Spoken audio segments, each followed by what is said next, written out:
In this video, you're gonna get the differences between starting, buying, and franchising for getting into your first business. If you've never owned a business before and you're looking at how you can make that happen, then this video is for you. If you don't know who I am, my name is Matt Pinkarina. I at one point had to step out as well to launch my own business and become a boss myself. And now what we do is help other people do the exact same thing. And so what you're gonna see in this video for each of these options is, of course, gonna explain a little bit about what the option is. Apologize for my handwriting. You're also gonna get the rewards. You're also gonna get the how to do it. And then we're gonna go over some of the risks that you need to know about. And this is so you and your spouse and your family can know the differences between these options and what might work best for you.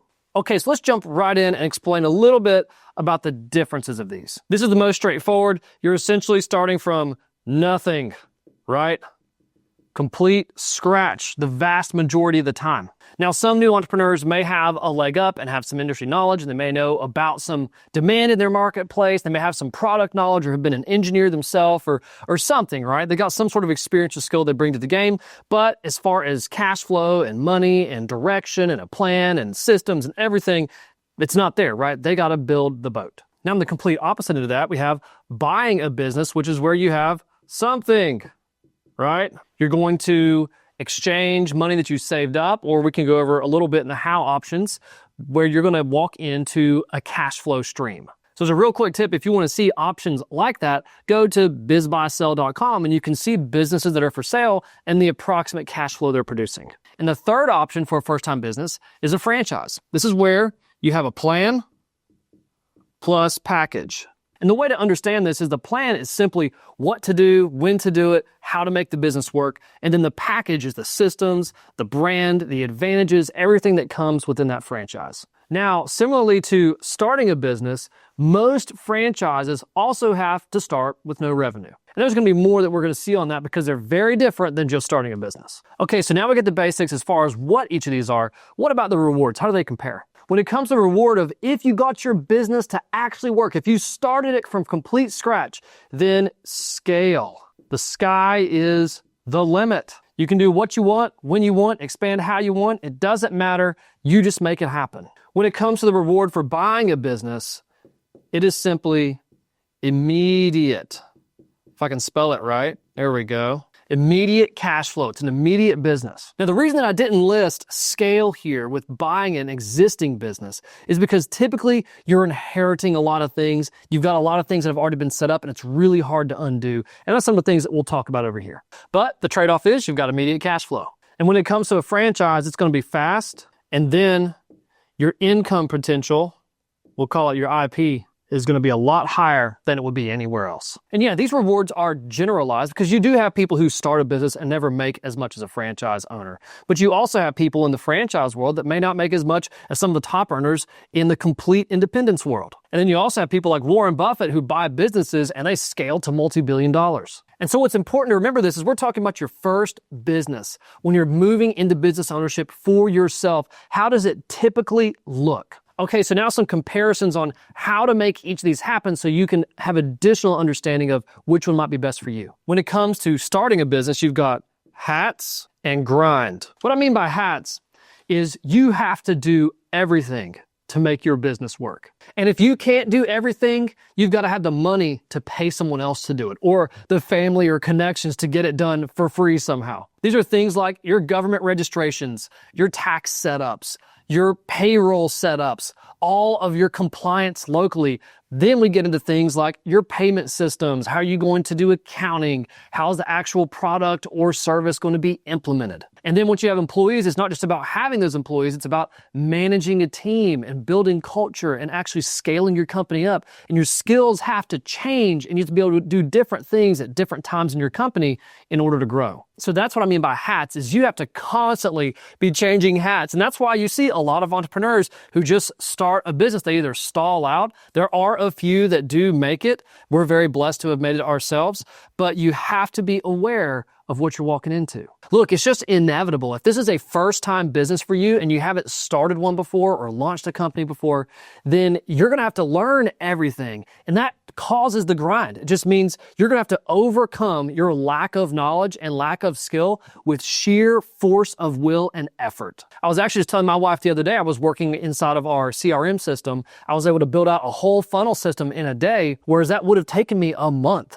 when I first started my business. And it wouldn't even have been nearly as good. And that's just because I lacked the knowledge at the beginning of starting our company, and you're gonna lack knowledge too, and that's okay as long as you're willing to grind and figure it out no matter what. Now, some considerations that will help you lessen that grind is if you already have some skill and some knowledge, and you already know of some demand in your market, you know how to provide for that. I know of someone who worked at a manufacturing plant, they were an engineer there, they knew that the plant was needing some special part, and they knew how to make that in their garage, and they ended up starting a whole entire other manufacturing business, just feeding those parts to that one company and started selling parts across the world. So if you have unique insider knowledge like that, that really helps, but they still had to grind to build the company because they didn't know how to do payroll, they didn't know how to hire people, they didn't have all these other skills.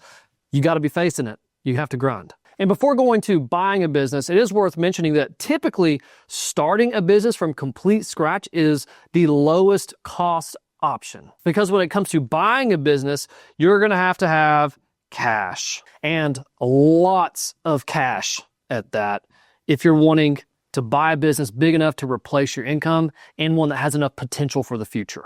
Now you might be thinking, Matt, what about all those videos about owner financing and 10% down and all these deals that you can see in other videos? Yes, those kind of things are possible in very select situations. You got to be a skilled negotiator. You got to be very, very good with your people skills. But even still, if you are buying a business and you're wanting to grow it and transform your life with it, you still have to do things after you've completed that deal, because that owner that you're buying it from is not just going to keep throwing money at it after you bought it from them. So this cash can come from your bank or a loan or just from your personal assets, or it can come from the actual profit of that business. And what you do is identify the best investments inside of your business. Do you need to hire some key employees? Do you need to bring in an A player from somewhere? Do you need new equipment? Do you need to do a special marketing campaign? What are the things that are going to grow that company faster than it was growing whenever you first bought it? And I'll explain why you have to do that whenever we get down to the risk portion for this one. All right, so how these compare to franchising is you do need cash because there are initial franchise fees and some investment costs, but typically they are nowhere near the cash you need in order to buy a business. But it does take a little bit more than starting from complete scratch. But then you got to be ready with one more element here. We're going to say it's called conviction. And all that conviction is you are ready to follow the plan and use the package. Because what it really boils down to with the franchise option is they are there to save you 10 years of trying to figure out business on your own. They're there to give it to you, and you just have to do it. So if you're trying to invent flying cars and the next set of electric vehicles, then a franchise is not for you. You need to go over here and start your own business and take on that risk. But over here, if you are ready to just become your own boss and you want to follow a proven plan, that's when a franchise makes sense. Now, some real quick pointers as far as getting into a franchise. You do have to qualify, because if you're going to become someone that owns a piece of the brand, then you have to be someone they're willing to work with, right? And you want to be able to work with them. The next piece is, as far as financing goes, you can actually use a 401k to finance a franchise investment. Of course, you have your cash, and then of course you have any sort of equity, like in your house. Apologies, that's a little bit off the side there. But you may have equity as far as stocks too, or any other assets that you own. And you can also use those things to help you out in any of these options. But typically in the franchise world, we see those a lot. So now on to how these compare as far as risks. If you haven't looked at the data, you should. The Small Business Administration releases data all the time on starting businesses and different options. And when it comes to starting from complete scratch, it has the highest failure rates out of everything else. And this is just because a lot of entrepreneurs just don't know what they don't know. They have ignorance. And so your objective, if you're going to start a business from complete scratch, is just survive while you're decreasing your ignorance, and don't fail. Don't die while you don't know what you're doing.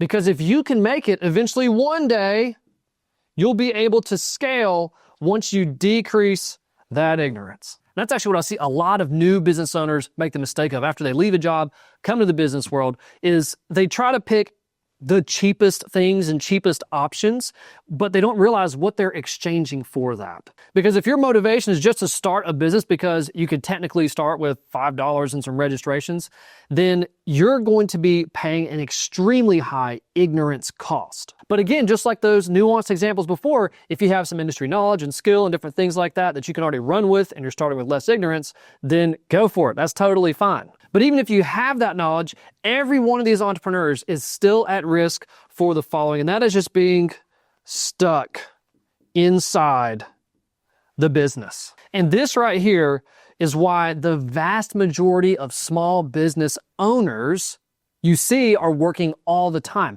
They're not actually building and scaling a company and making strategic decisions. They're out there at the front desk. They're out there doing the sales all the time, or they're out there doing cleaning, or they're out there doing just enter in whatever it is. They're not really scaling their business because they don't have the skills, knowledge, processes, or anything to build out their entire business system.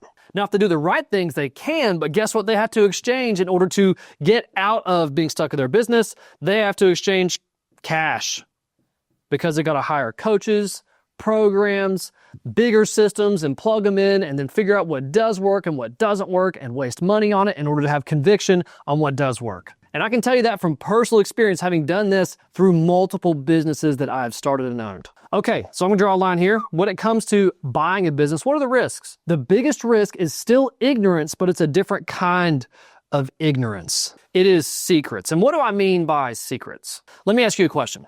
Why would someone who owns a business and it has strong cash flow, it's making all kinds of money, they don't got to work in it at all, why would they want to sell it? The answer is they'll never tell you the full story. Look, I bought 2 businesses myself. I've helped others with business transactions, and I've seen it from my own network.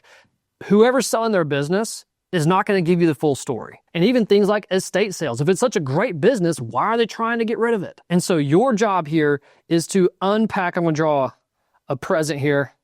Unpack as much as you can with that business and your due diligence so you know what you're walking into.